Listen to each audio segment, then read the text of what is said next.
మాజీ మంత్రి కేటీఆర్ కు అమెరికా విద్య బాగా వంటబట్టినట్లుంది. కన్సల్టెంట్లు సహాయంగా ముఖ్యంగా 34 పేరుతో ప్రపంచవ్యాప్తంగా గుర్తింపు పొందిన సంస్థలు తిమ్మిని బమ్మి, బమ్మిని తిమ్మి చేయటంలో మహా దిట్టలు. ఆ సంస్థలు అద్భుతమైన కంపెనీలు అని సర్టిఫై చేసిన కంపెనీలు వారం తిరగకుండానే దివాళా తీయగలవు. ఇది చరిత్ర. 1990 దశకంలో ఆసియా దేశాల్లో కరెన్సీ సంక్షోభం, 2008లో అమెరికాలో సబ్ప్రైమ్ సంక్షోభం, ప్రముఖ బ్యాంకుల దివాళా మన కళ్ళ ముందే జరిగాయి. అమెరికా సమాజంలో అయినా గుణపాఠాలు నేర్చుకోలేదు. అప్పుల మీద అప్పులు చేస్తూనే ఉంది. అమెరికన్ ప్రజలు జీవన ప్రమాణాలు రోజు రోజుకి దిగజారిపోతున్నాయి. అయినా వారు డొనాల్డ్ ట్రంప్ వస్తే తమ సమస్యలు పరిష్కారం అవుతాయని కలలు కంటూనే ఉన్నారు. వలస వచ్చిన వారిని తరిమేస్తే తమను సంపన్న అమెరికాగా తిరిగి సాక్షాత్కరిస్తుందని కలలు కంటున్నారు. తెలంగాణలో ఏర్పడిన కాంగ్రెస్ ప్రభుత్వం బీఆర్ఎస్ ప్రభుత్వ నిర్వాకంపై శ్వేతపత్రం సమర్పిస్తే ప్రచారంలో గండరగండడైన కేసీఆర్ తన కుమారుడు కేటీఆర్ చేత శ్వేతపత్రం సమర్పించేలా చేశాడు. శ్వేతపత్రం తెలంగాణ అప్పులు 6 లక్షల కోట్లు దాటిపోయాయంటే కేటీఆర్ మాత్రం తాము చేసిన అప్పులు 3.17 లక్షల కోట్లే అంటున్నాడు. అప్పులపై వడ్డీలు ఉంటాయి అని పాపం అవి పాపం పెరిగినట్లు పెరుగుతూ ఉంటాయని, గుడిలోని లింగాన్ని మింగేసినట్టు రాష్ట్రాన్ని మింగేస్తాయని కేటీఆర్ మరచిపోయినట్లున్నారు.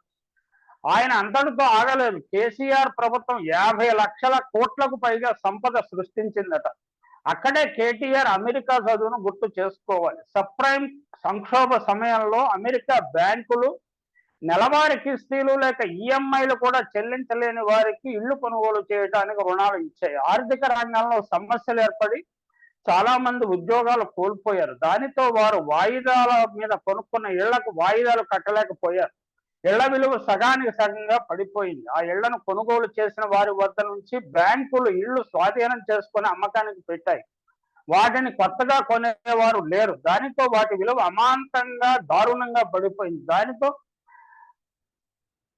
లెహమాన్ బ్రదర్స్ వంటి అతిపెద్ద బ్యాంకులతో సహా అనేక బ్యాంకులు దివాళా ప్రకటించాయి. అమెరికా ప్రభుత్వం నేరుగా రంగప్రవేశం చేసి బ్యాంకు షేర్లను గుత్తగా కొనుగోలు చేసి కొంతమేర కొన్ని బ్యాంకులను ఆదుకుంది. ఇప్పుడు కాళేశ్వరం ప్రాజెక్టు మీద 97,000 కోట్లు అప్పు చేసిన కాళేశ్వరం కార్పొరేషన్ అప్పు తీర్చగలదా?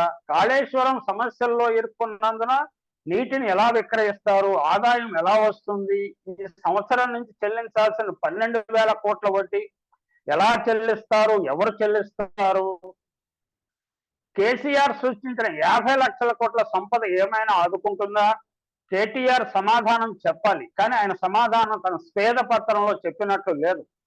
ఆర్థిక క్రమశిక్షణను గాలికి వదిలేసిన కేసీఆర్ పాలన సంక్షేమం, అభివృద్ధి స్వర్ణయుగమని కేటీఆర్ ఆయన కుటుంబ సభ్యులు, వీరాభిమానులు భావిస్తూ ఉండవచ్చు. కానీ ప్రజలు భావించడం లేదు. అందువలనే ఓడించి ఇంట్లో కూర్చోబెట్టారు. శ్వేతపత్రాలు సమర్పిస్తూ చెమట కార్చే విధంగా తయారు చేశారు. తమ అధినేత కేసీఆర్ ప్రత్యేక వ్యూహంతో ఎంతో మంది ఆర్థిక నిపుణుల సలహాతో సంపదను సృష్టించి పేదలకు పంచారని, నాటి సీఎంతో పాటు ప్రభుత్వాధికారులు, ఉద్యోగులు, మంత్రులు, ఇతర ప్రజాప్రతినిధులు చెమట వచ్చారని కేటీఆర్ అభిప్రాయం. తమ దృష్టిలో ఆస్తులంటే నిర్మాణాలే కాదు, ప్రజల్లో పెరిగిన జీవన ప్రమాణాలు, దేశానికి తలమానికంగా మారిన రాష్ట్ర ప్రతి కుటుంబంలో పెరిగిన ఆత్మవిశ్వాసం అని కేటీఆర్ నమ్మబడుతున్నారు. ఇది ఎలా ఉందంటే, ఒక వ్యక్తి జేబులో ప్రభుత్వం 10,000 పట్టి నీ తలసరి ఆదాయం పెరిగినట్టు చెప్తే ఎలా ఉంటుందో అలా ఉంటుంది. ప్రభుత్వం విద్యుత్ కొన్నట్లు రికార్డులు చూపి అది ఎవరు వినియోగిస్తున్నారో లెక్కలు చూపకుండా దేశంలోనే తెలంగాణ తలసరి విద్యుత్ వినియోగం పెరిగినట్లు చెప్పడంలో ఉంది. అవన్నీ కాకి లెక్కలు.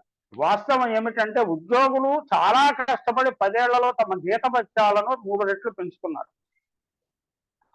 ఇది కఠిన వాస్తవం. ఈ మొత్తాన్ని ప్రజలు చెల్లిస్తున్నారు ఇప్పుడు పన్నుల రూపంలో. కేటీఆర్ తన గొప్పలను తెలంగాణకు పరిమితం చేయలేరు. ఈ విషయంలో చంద్రబాబును ఆదర్శంగా తీసుకున్నట్లున్నారు. దేశంలో భూగర్భ జలాలు పెరగడానికి కారణం తెలంగాణనే అని, కాళేశ్వరం ప్రాజెక్టు ద్వారా కొత్తగా 50 లక్షల ఎకరాలకు సాగునీరు అందుతుందని, ఆయకట్టు స్థిరీకరణ చేశామని, ఇప్పటికే 90% నిర్మాణమైన పాలమూరు రంగారెడ్డి ప్రాజెక్టును పూర్తి చేసి నీరు ఇవ్వండి, అంతేగాని ప్రాజెక్టులను బదనాం చేయొద్దని కేటీఆర్ కొత్తగా ఏర్పడిన కాంగ్రెస్ ప్రభుత్వానికి ఉచిత సలహాలు ఇస్తున్నారు.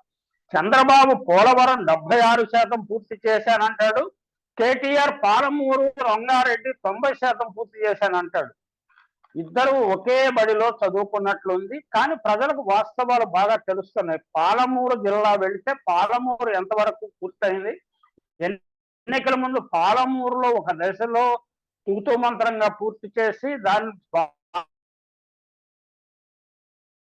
పాలమూరు మొత్తం ప్రాజెక్టు పూర్తయిపోయినట్లు విపరీతమైన ప్రచారం, కానీ పాలమూరు ప్రజలు నమ్మలేదు.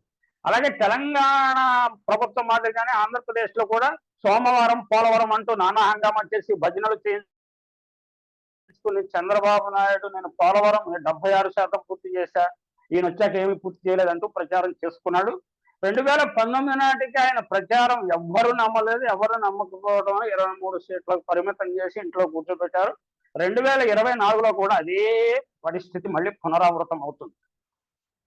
పాలమూరు ప్రజలు ఎన్నికల్లో గుయ్యమనిపించిన జ్ఞానోదయం అయినట్లు లేదు. కేటీఆర్ మాటలు నమ్మితే మనం, ఆయన శ్వేతపత్రంలో ఆయన నిపుణులు కలిసి తయారు చేసిన శ్వేతపత్రాన్ని నమ్మితే ధాన్యం దిగుబడి 68 లక్షల క్వింటాల నుంచి, అంటే 2014-15లో 68 లక్షల క్వింటాల నుంచి 3.5 కోట్ల టన్నులకు పెరిగిందట. అంటే పాల సేకరణ లెక్కలు తెలుస్తాయి కాబట్టి ఎంత అనేది స్పష్టంగా చెప్పలేదు. అలాగే నీలి విప్లవం 30,000 కోట్లు జరిగిందట. అంటే ఆ చేపల పిల్లల్ని ఎవరు మనం లెక్క పెట్టలేం కదా, చేపల అమ్మకాలు రెగ్యులేటెడ్ మార్కెట్లు కదా, అది కూడా తెలియదు కాబట్టి ఎంత అనేది చెప్పుకోవచ్చు. అలాగే గొర్రెల పేరుతో గులాబీ విప్లవం 15,000 కోట్ల మేర జరిగిందట.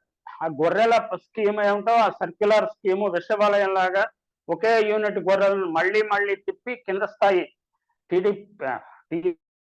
టీఆర్ఎస్ నాయకులు అధికారులు చేసిన భోగవతం ప్రజలందరికీ బాగా బాగా బాగా తెలుసు.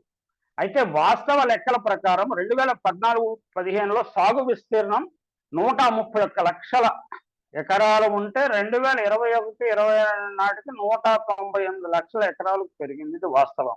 మరి ధాన్యం దిగుబడి 5 రెట్లు పెరిగిందో కేటీఆర్ వివరించలేదు. అంటే వర్షాలు 4 సంవత్సరాలు బాగా పడటం వల్ల కొంత ఉత్పత్తి పెరిగిన మాట నిజమే. అది ఏదో ఇరిగేషన్ ప్రాజెక్టుల వల్ల, నిర్మాణం వల్ల, కేటీఆర్ నిర్వాహకం వల్ల, లేదా కేసీఆర్ నిర్వాహకం వల్ల, లేదా ఆయన మేనల్లుడు హరీష్ రావు నిర్వాహకం వల్ల పెరిగిందని భావిస్తే అది అతిశయోక్తి అవుతుంది. అమెరికాలో చదువుకున్న వారికి సహజంగా ఉండే దబాయింపుతో అబద్ధాలను నిజాలుగా నమ్మించడానికి కేటీఆర్ తన శ్వేతపత్రంలో బాగా ప్రయత్నించారు. మిర్లార్ల వద్ద అపారంగా ధాన్యం నిల్వలు ఉన్నట్టు బుకాయిస్తున్నాడు, అవి అమ్ముకుంటే డబ్బులు వస్తాయని చెప్తున్నాడు. ఇప్పటికే అమ్మిన ధాన్యానికి డబ్బులు రావాల్సి ఉందని 1000 కోట్ల లెక్కలు కూడా చూపిస్తున్నారు. ఇది కూడా కాళేశ్వరం ప్రాజెక్టు మీద వచ్చే ఆదాయం లాంటిదేనా కేటీఆర్ గారు? ప్రభుత్వ లెక్కల ప్రకారం వరి దిగుబడి 2014-15లో హెక్టారుకు 1949 కిలోలు, 2021-22లో 2064 కిలోలు. మరి వరి పంట దిగుబడి కోట్ల టన్నుల్లోకి ఎలా వెళ్ళిపోయిందో పరమాత్మకే తెలియాలి. ఎర్రబెల్లి వ్యవసాయ క్షేత్రంలో అల్లం పండించి హెక్టారుకో ఎకరాకో ₹1 ఆదాయం సంపాదించిన కేసీఆర్ కు, ఆయన వారసుడు కేటీఆర్ కు మాత్రమే ఆ రహస్యాలు తెలుస్తాయి. మనలాంటి వారికి తెలిసే అవకాశం లేదు. ఇంకా చాలా విషయాలు చెప్పాలి, చాలా మంచి భవిష్యత్తులో అవకాశం వస్తుంది కాబట్టి తప్పకుండా మరికొన్ని విషయాలు మాట్లాడుకుందాం. ఇప్పటికి ఈ మాత్రం చాలు.